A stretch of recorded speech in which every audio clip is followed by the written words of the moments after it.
Good morning, girls. Today we are going to learn about throw keyword. The throw keyword is used to explicitly throw on an exception. We can throw either checked or unchecked exception. The throw keyword is mainly used to throw custom exception. અત્યાર સુધી જે આપણે study કર્યું હતું એની અંદર આપણે exception જોયું છે, રાઈટ? એને આપણે કેચની અંદર હેન્ડલ કરતા હતા. હવે અહીંયા આપણે શું કરવાનું છે કે આપણે પોતાનું એક્સેપ્શન છે એ થ્રો કરાવી શકીએ. તો how you can throw your own exception explicitly is શીખવાનું છે. That we can do with the help of throw keyword, right? Here you can see the example of throw keyword. બહુ જ easy છે, તમે example જોશો એટલે તમને સમજાઈ જશે. In this example we have created the validate method that take integer value as a parameter. અહીંયા આપણે એક validate નામની મેથડ છે એ ક્રિએટ કરાવી છે અને એને પેરામીટરમાં આપણે integer value પાસ કરાવી છે, right? If the age is less than 18, we are throwing an arithmetic exception. Otherwise, print the message welcome to vote. Welcome for voting, right? અહીંયા આપણે જો આ જે ઇન્ટીજર નંબર આવે છે એ નંબર 18 કરતાં લેસ હોય તો આપણે એરેથમેટિક એક્સેપ્શન છે એ મેન્યુઅલી થ્રો કરાવવું છે અને એ થ્રો કરાવી અને એક અપ્રોપ્રિએટ મેસેજ છે એ પ્રિન્ટ કરવો છે, રાઈટ? તો જુઓ અહીંયા મેથડ કેવી રીતે છે. Static void validate, as you know that કે આપણે એને સ્ટેટિક ડિક્લેર કરીએ તો no need to declare any object for calling this method, એટલે આપણે અહીંયા સ્ટેટિક લીધું છે. Static void validate integer age. હવે આ જે એજ છે એને આપણે ચેક કરાવીએ છીએ. If it is less than 18, in that case we want to throw arithmetic exception manually, right?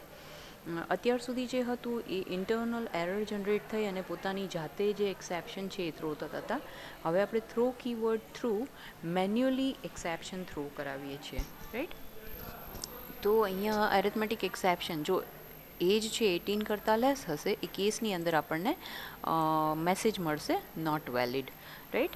અને જો એજ છે એ 18 ઓર ગ્રેટર દેન 18 હશે એ કેસની અંદર એલ્સ પાર્ટ છે એક્ઝિક્યુટ થશે, right? And we will get the message on the screen that welcome for voting. ચલો હવે એને આપણે મેઇનની અંદરથી કોલ કરાવશું. તો I have taken one main method in the same class public static void main validate 13, right? અહીંયા 13 છે એને હું પાસ કરાવું છું. જ્યારે વેલિડેટ કોલ થશે ત્યારે અહીંયા here we will receive 13 in the variable age, right? હવે એજ છે એ ચેક થશે. here age is less than 18, it is not according to our criteria. In that case this will throw an arithmetic exception and we will get not valid on the screen. Fine. So let us implement this example practically. અહીંયા આપણે જોઈ લઈએ. static void validate integer age is less than 18, right? A same to same program અહીંયા copy કર્યો છે. here let me change the value. પહેલા આપણે 13 લીધું છે તો 13 લઈ લઈએ. now let me execute this program.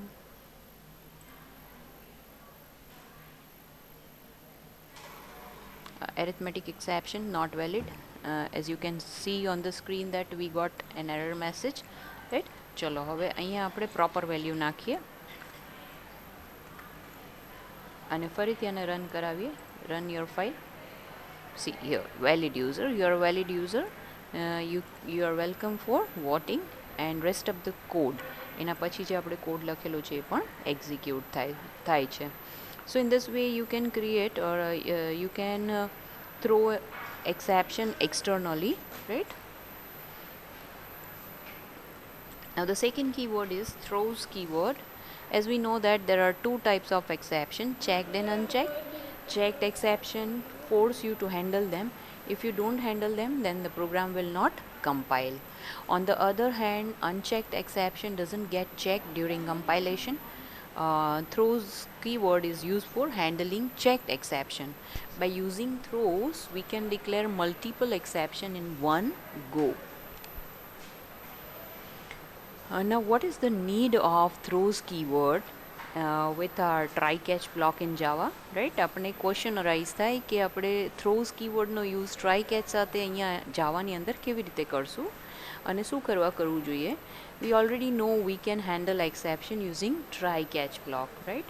The throws does the same thing that try catch does, but there are some cases where you would prefer throws over try catch. For example, Let us say we have a method my method that has statement that can throw either arithmetic exception or null pointer exception.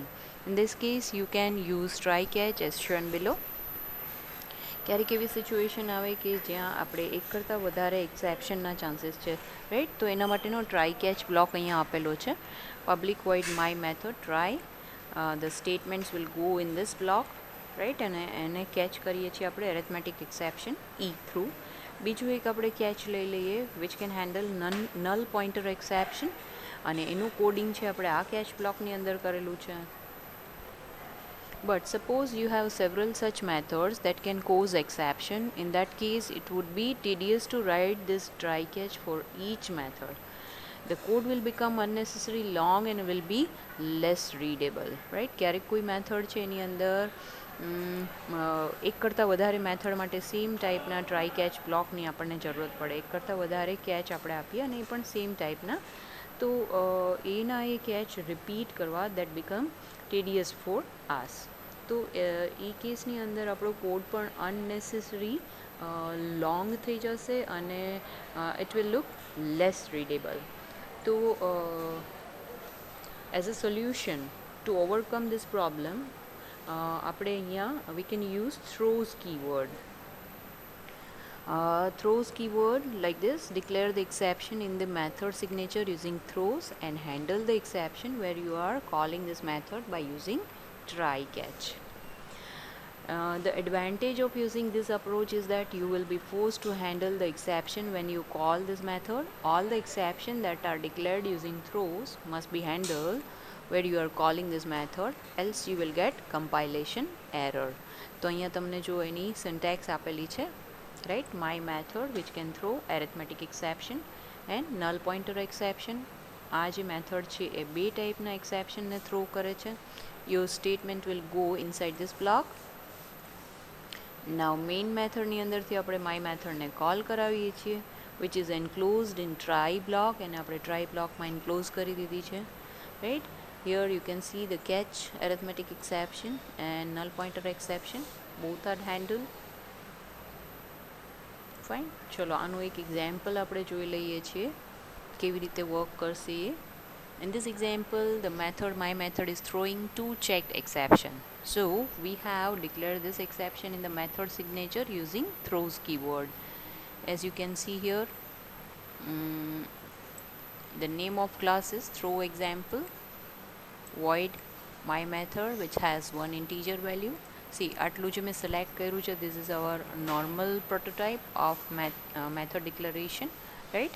એના પછી you have to write the keyword throws, right? And the name of exception followed by this keyword IO exception, class not found exception, right? હવે એનું આપણે coding કરી દઈએ. If num is equals to 1, whatever we are receiving in this variable, we are comparing this value with 1, right? If here we have a 1 stored in this variable, then in that case we'll get 1 as a result, right? તો જ્યારે અહીંયા 1 મળે છે અને આપણને Boolean true થાય છે ત્યારે આપણે આઈઓ એક્સેપ્શન થ્રો કરવાનું છે. અને in otherwise case, I mean in else part, you have to throw the exception class not found exception, right? જો અહીંયા નંબરની અંદર 1 હોય તો બુલિયન વેલ્યુ ટ્રુ થશે અને કેસમાં આઈઓ એક્સેપ્શન થ્રો કરવાનું છે. અને નંબર ઇક્વલ્સ ટુ જો કોઈ પણ બીજો નંબર હશે તો એ કેસમાં આપણને બુલિયન વેલ્યુ 0 મળશે, ત્યારે આપણે ક્લાસ નોટ ફાઉન્ડ એક્સેપ્શન છે એ થ્રો કરવું છે. Now create a main class, public class example1. Inside it we'll create a main method. Now create an object of throw example. આપણે throw example નો એક object create કર્યો with name obj, right? Now call my method of obj throw example class using obj object like this, obj.myMethod1. હવે અહીંયા આપણે 1 pass કરીએ છીએ, 1 is equals to 1. So in that case the IO exception will be thrown, right? અહીંયા value change કરશું તો આપણને જે બીજું એલ્સ પાર્ટ છે એ એક્ઝિક્યુટ થઈને બતાવશે. આપણે એનું એક્ઝામ્પલ જોઈ લઈએ.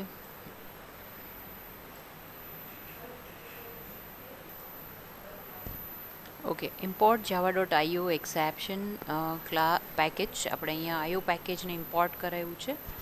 void am, the name of method is am, which does not have any parameter, right? It can throw IO exception. આપણે અહીંયા જોઈ શકીએ છીએ device error. Then I have declared one more method inside the simple class with name n. એની અંદર આપણે call કરી છે m મેથડને. ઓકે, અને અહીંયા આપણે એક્સેપ્શન e જે છે એના ચાન્સ છે, એટલે આપણે અહીંયા ટ્રાય કેચ બ્લોકની અંદર એને ઇન્ક્લોઝ કર્યું છે. Now main method, you can see I have created one object of simple class obj.n. n મેથડને મેં કોલ કરાવી અને એના પછી મેં લીધું છે નોર્મલ ફ્લો, રાઈટ. રન કરીએ છીએ ફાઇલને. એક્સેપ્શન હેન્ડલ્ડ. અહીંયાથી તમે જોઈ શકો છો કે આપણું એક્સેપ્શન છે એ હેન્ડલ થઈ ગયું, રાઈટ. અહીંયા એક્સેપ્શન e છે એ ફાયર થાય છે. Let us try to understand the meaning of throws keyword using one more example. I had taken one class with name myException, which extends exception class, right? અહીંયા તમે import નથી કરાયું તો તમે extend કરાવી શકો. myException આપણે એક કન્સ્ટ્રક્ટર લઈ લીધો છે, right, which can call super as. હવે ક્લાસ ડિફાઇન કરીએ. વેલિડેટ મેથડ બનાવીએ એની અંદર static void validate method which has one parameter of type integer, and this method can throw myException, right? If age is less than 18, then throw new myException. અહીંયા આપણે myException નામનું એક exception છે એ throw કરાવીએ છીએ with the string not valid. જો એજ છે 18 કરતાં લેસ હોય તો આપણે myException નામનો યુઝર ડિફાઇન એક્સેપ્શન છે એને થ્રો કરાવીએ છીએ. Actually this is an example of user define exception, right. આપણે આ એક્ઝામ્પલ જોઈ લઈએ પછી હું તમને એની થિયોરી સમજાવી દઈશ, કેમ કે અહીંયા સાથે સાથે આપણે થ્રોઝ કીવર્ડનો યુઝ પણ જોઈએ છે, right. If age is less than 18, in that case we want to throw a new myException. આ આપણું યુઝર ડિફાઇન એક્સેપ્શન છે, રાઈટ. એને મેં ડિક્લેર કરેલું છે. આપણે કોઈ ઇનબિલ્ટ એક્સેપ્શન છે એને થ્રો નથી કરાવવું. We don't want to throw any inbuilt exception. We want to create our own exception and we want to just throw that exception using throw keyword.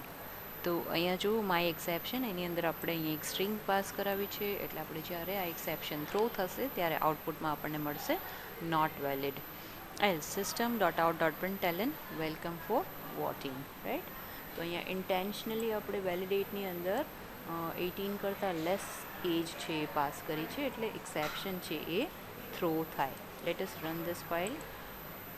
As you can C exception occurred, myException, અને અહીંયા આપણને મળે છે not valid, right. Validate 13 છે એ મેથડને call કરાવે છે અને 13 ઇઝ લેસ દેન 18, તો આપણે જો એજ લેસ હોય તો આપણે આ એક્સેપ્શન છે એ થ્રો કરાવવું છે. તો અહીંયા થ્રો થાય છે. Let me change this value. You can see the proper code, welcome for voting, and rest of the code will go here, right. આપણને પ્રોપર આઉટપુટ છે એ મળી જાય છે. આપણે એલ્સની અંદર આપેલું છે. Okay,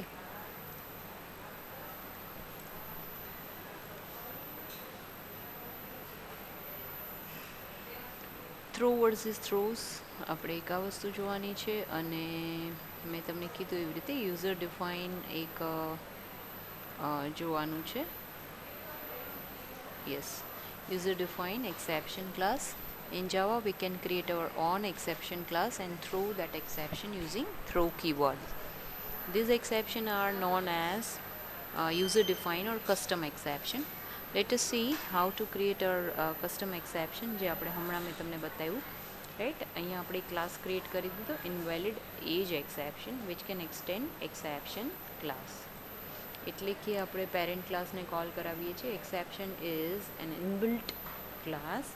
Here you can extend all the property of this class through extend keyword, right? અને ઇનવેલિડ એજ એક્સેપ્શન નામનું મેં એક એક્સેપ્શન ક્રિએટ કરાવ્યું. તો આ એક્ઝામ્પલ મેં તમને રન કરીને બતાવી દીધું છે. તો આ જે 5 લાઇન્સ જે છે આવી રીતે તમે કોઈ પણ યુઝર ડિફાઇન એક્સેપ્શન છે એ ક્રિએટ કરાવી શકો. અને આ જે એક્સેપ્શન ક્રિએટ કરાયું છે એને તમે throw keyword throw and new આ નેમથી તમે એને કોલ પણ કરાવી શકો. ઓકે, તો આ એક એનું એક્ઝામ્પલ હતું. અહીંયા હું તમને હવે બેનો ડિફરન્સ બતાવી દઉં છું. What is the difference between throw and throws જોઈ લઈએ one by one. It is use to create a new exception object and throw it, whereas throws keyword it is used in method definition to declare that a risky method is being called. બીજું જે બીજો જે difference છે using throw keyword you can declare only one exception at a time, whereas using throws keyword you can declare multiple exception at a time. આપણે જોયું કે method name પછી comma separate કરી અને આપણે બે એક્સેપ્શન છે એને પાસ કરાવ્યા. ઇનફેક્ટ અહીંયા એક્ઝામ્પલ આપેલા જ છે, તમે સામે જોઈ શકો છો, રાઈટ. તો આ એક નાનકડો ટોપિક હતો કે જેની અંદર આપણે થ્રો અને થ્રોઝ કીવર્ડ છે એને કવર કરવાના હતા. From next session I will show you I will start a new topic, thread and its life cycle. Right, see you in the next session. Thank you.